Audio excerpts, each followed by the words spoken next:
11 chapter number 6 fluid dynamics और topic हमारा है टर्मिनल वेलोसिटी। अब देखिए जी, आपने कभी ऑब्जर्व किया होगा कि गर्मियों में तो हमारे जो धुंध वगैरह है वो नहीं होती, शबनम जो है वो गिरती है तब भी, लेकिन क्या होता है वो पत्तों पे नीचे ज़मीन पे गिरी होती है। लेकिन सर्दियों में क्या होता है कि हमें क्या नज़र आती है, हमें धुंध नज़र आती है। ऐसा क्यों होता है, कभी सोचा? नहीं। तो आज हम बताएंगे कि ऐसा क्यों होता है। ठीक है जी। तो देखिए जी, हमारे पास है टर्मिनल वेलोसिटी। ये सारा कुछ जो है वो कमाल है टर्मिनल वेलोसिटी का। तो इस बात को समझने के लिए कि ये क्यों होता है तो इसको बड़े दो गौर से पढ़े।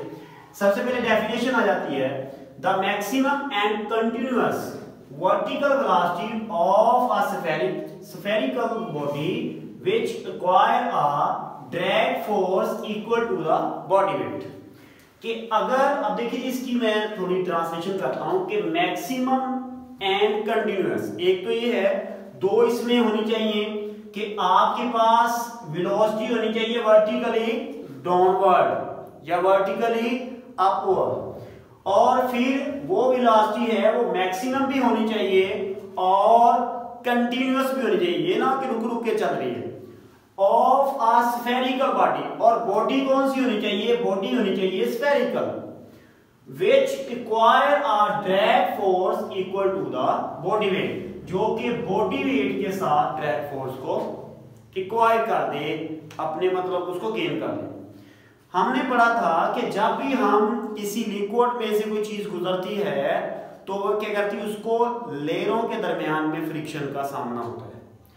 इसी तरह जब हम गाड़ी में बैठे होते हैं, हम एक हाथ खिड़की से बाहर निकालते तो हमें हवा की फ्रिक्शन को हमें उसको फील करते हैं, हम उसको, इसलिए हमारा हाथ पीछे हो जाता है। अब यहाँ पे हमने उसको नाम दिया था पिछले लेक्चर में ड्रैग फोर्स का।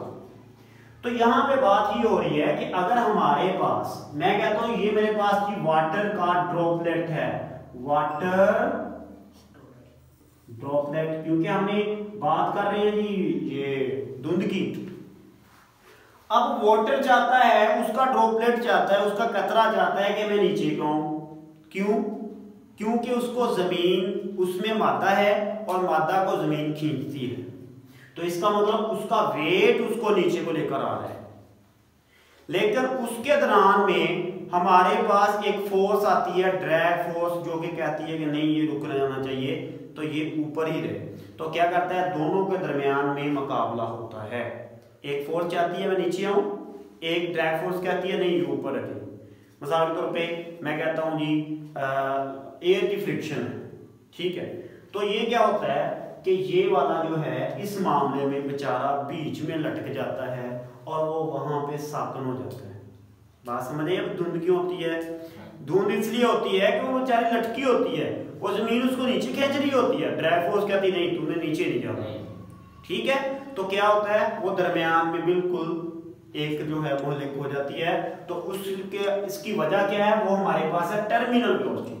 अब उस स्टेज पे कि जिस स्टेज पे उसका वेट और उसकी रेजिस्टेंस फोर्स या ड्रैग फोर्स इक्वल हो जाए, उसको कहते हैं, उस वेलोसिटी को कहते हैं टर्मिनल वेलोसिटी। मैंने मतलब लिखी हुई है, अंडरलाइन किए या ये किए हुए हैं, इसको, ये बड़े इंपॉर्टेंट है पॉइंट, इसको लिखना पड़ेगा।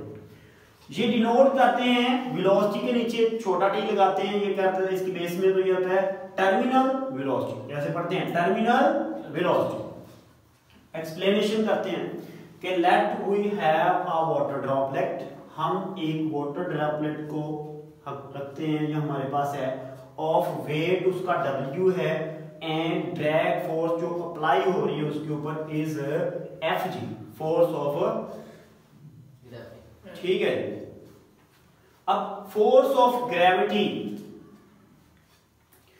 देखिए वेट उसका कहता है कि मैं इसको नीचे को लेकर आऊं, उसका वजन है नीचे को, तो वो नीचे को आता है। लेकिन जो फोर्स ऑफ हमारे पास ग्रेविटी की फोर्स है, या फोर्स ऑफ फ्रिक्शन, या हमारे पास एयर है, उसने यहाँ पे फोर्स ऑफ ग्रेविटी Fg लिख दिया। तो ठीक है जी, हमने कहा कि जो फोर्स है वो हमारे पास होगी, कह लें कि फोर्स एफ जी होगी, ठीक है, फोर्स ऑफ ग्रेविटी। वो चाह रही है कि नहीं ये ऊपर ही रहे, मतलब ये ग्रेविटी उसको खींच रही है, ऐसे कह ले कि उसका वजन होने की वजह नीचे आ रहा है, लेकिन फोर्स कह रही है कि नहीं ऊपर ही रहे, फ्रिक्शन की फोर्स।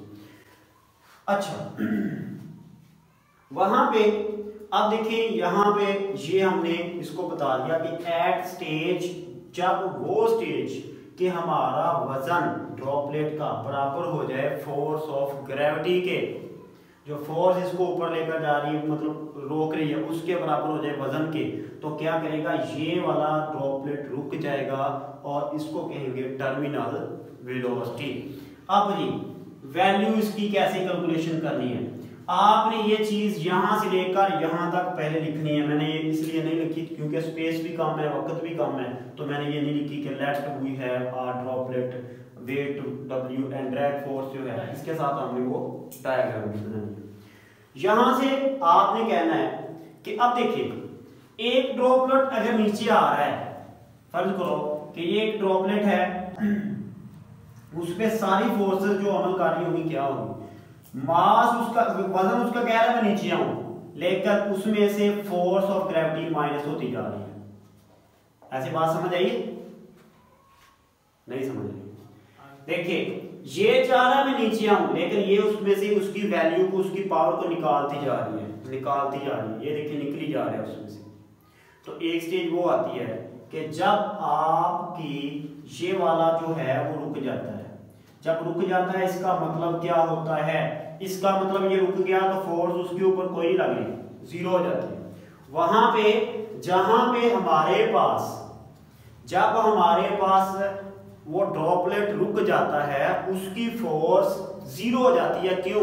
मिसाल के तौर पे देखिए जी, ये मेरा हाथ है, दोनों हाथों से मैं क्या करता हूँ एक दूसरे को ऐसे स्पेस कर, मैं दोनों से इसको पुश कर रहा हूँ दोनों को, लेकिन वो एक जगह पे रुके हुए हैं, लेकिन जोर तो अभी भी लगा रहा हूँ, तो इसका मतलब फोर्सेस अभी भी लग रही हैं, लेकिन दोनों इक्वल हालत में हैं, तो ये एक जगह पे साथ में, तो हमने कह दिया ये फोर्स इसका मतलब जीरो ही है, नहीं लग रही, काम नहीं हो रहा तो जीरो फोर्स, तो हमने फोर्स क्या दिया जीरो है।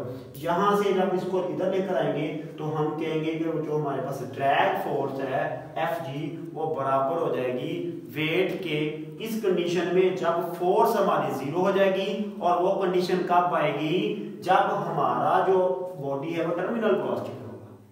सही है? अब जी आपको पता है कि ड्रैग फोर्स बराबर होती है 6 pi eta r v, v terminal velocity है, और यहां से जो हमारा वेट होता है mg, अगर हाइट में भी साथ मिलाते हैं mgh होता है, लेकिन यहाँ पे mg मास पे ग्रेविटी की फोर्स। अब आपको चाहिए सिर्फ ये वाली चीज, तो क्या करेंगे, इसको इधर रखें और बाकी उधर लेते हैं, ये मैंने हो गया, लेकिन एक मसला आ गया है। ये अगर मेरे पास कोई मसला ना होता, मैं ड्रॉपलेट जो मैंने इधर खड़ा किया था वो उसको मैं माप लेता, उसको तोल लेता, तो मुझे ये यहां से इसकी वैल्यू निकल रही थी, मुझे क्या खपनी हुई। लेकिन ये देखें कभी आप ड्रॉपलेट की मास को नहीं मेजर कर सकते, है ना, कोई ऐसा तराजू नहीं है कि आप एक कतरे को तोल सकें, तो इसका मतलब इसको हमें खत्म करें, कोई और चीज लगानी पड़ेगी ताकि वो चीज तो हो जो हमें पता हो।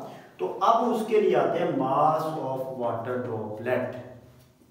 यहां तक मेरा सवाल मुकम्मल था, लेकिन अब सारा पंगा वाटर ड्रॉपलेट का कि मैंने उसको मास कैसे निकालना है। अब देखिए मास के लिए आपको पता है डेंसिटी बराबर होती है किसके बराबर होती है, मास बटा वॉल्यूम। कि अगर हमारे पास एक बीकर है और हम क्या करते हैं उसमें से वॉल्यूम ऐड करते हैं, तो जितना उसमें मास आता है, मास बटा वॉल्यूम, तो उसको क्या कहते हैं, उसको कहते हैं डेंसिटी। तो यहां से हमने m की कीमत निकाली। जब m की कीमत हमारी निकल आई तो आपको पता है अब वेलोसिटी कैसे निकालेंगे, आपको तो वेलोसिटी का भी नहीं पता। अब देखिए एक कतरा नीचे आ रहा है, आप कैसे उसको देखेंगे, चलो ये टर्मिनल वेलोसिटी तो मुझे पता है, ये अकेली वेलोसिटी तो मुझे पता नहीं है, ये तो मैं मतलब टर्मिनल वेलोसिटी तो पहले निकाल रहा हूं। अब उस वेलोसिटी की वजह से हम परेशान हैं, हम क्या करेंगे, हमें पता उसका जो वॉल्यूम मैं सॉरी वेलोसिटी कह रहा हूँ इसको, ये वॉल्यूम है। ओके, ये करेक्शन कर ले कि अब इस वॉल्यूम मास बटा वॉल्यूम के, अब मुझे वॉल्यूम का नहीं पता कि यार वाटर का क्या वॉल्यूम है। देखे ना, कतरा है उसका वॉल्यूम क्या निकालेंगे जी, अब है बिकर ऐसा नहीं है ना। तो अब इसकी वैल्यू भी निकालने के लिए हम क्या करेंगे, इसमें पुट कर देंगे ये एक असल में गोल चीज है, तो गोल चीज का वो जो हमारे पास वॉल्यूम होता है वो 4/3 पाई आर क्यूब होता है। सही है, तो मैंने ये भी लगाई तो मेरे पास ये आ गया। अब यहाँ पे देखिए रेडी है, अब m की जगह पे मेरे पास सारे ही कांस्टेंट चीजें आ रही हैं, तो बस ठीक है जी। m की जगह पे मैंने यहाँ पे देखिए जी मैंने लगा दिया डेंसिटी 4/3 पाई आर क्यूब, और साथ में जी तो पहले था, नीचे गया 6 पाई ईटा आर वी। अब देखो जब इसको करेंगे वी टी टर्मिनल, ये हो जाएगा जी डेंसिटी बटा 4 और रह जाएगा ऊपर 3 नीचे चला जाएगा, और 6 3 बार 18, ठीक है 6 3 बार 18, और पाई से पाई काटना दे, कट गया, और एक आर से एक कट गया, 2 रह गए, तो ये हमारे पास आ गया जी 4r² g ओवर ईटा। ओके, यानी कि 4 डेंसिटी r² g ओवर ईटा। अब देखिए यहां से काटे 4 एक बार 4 4 2 बार 8 4 3 बार 4 4 बार नहीं 2 पे करते हैं, 2 2 बार 4 2 9 बार 18 लो जी। यहाँ पे इसका मतलब फाइनल हमारा जवाब आ गया कि 2/9, ठीक है जी, और साथ में डेंसिटी r² g ओवर ईटा। अब बात सुनिए, ये कांस्टेंट, ये भी कांस्टेंट, ये भी कांस्टेंट, ये भी कांस्टेंट, ईटा की वैल्यू भी हमें पता, तो ये भी कांस्टेंट। अब इसका मतलब है कि देन हमारे पास अपन लिखना है कि 2p और g और 9 और n और कांस्टेंट हैं, तो आप लिखेंगे then vt is equal to constant, constant ज़रबे r², कांस्टेंट ज़रबे। जब हमारे पास बराबर में कांस्टेंट होता है, बराबर भी होता है कांस्टेंट होता है, तो हम क्या लिख देते हैं, हम लिखते हैं कि v directly proportional to r²। और यहां से हमने कंक्लूजन क्या निकाला, यहां से हमने कंक्लूजन निकाला कि टर्मिनल वेलोसिटी जो है, velocity is always depend upon, ये r क्या था, रेडियस, रेडियस ऑफ बॉडी। अब देखिए रेडियस किसका होता है, सफेद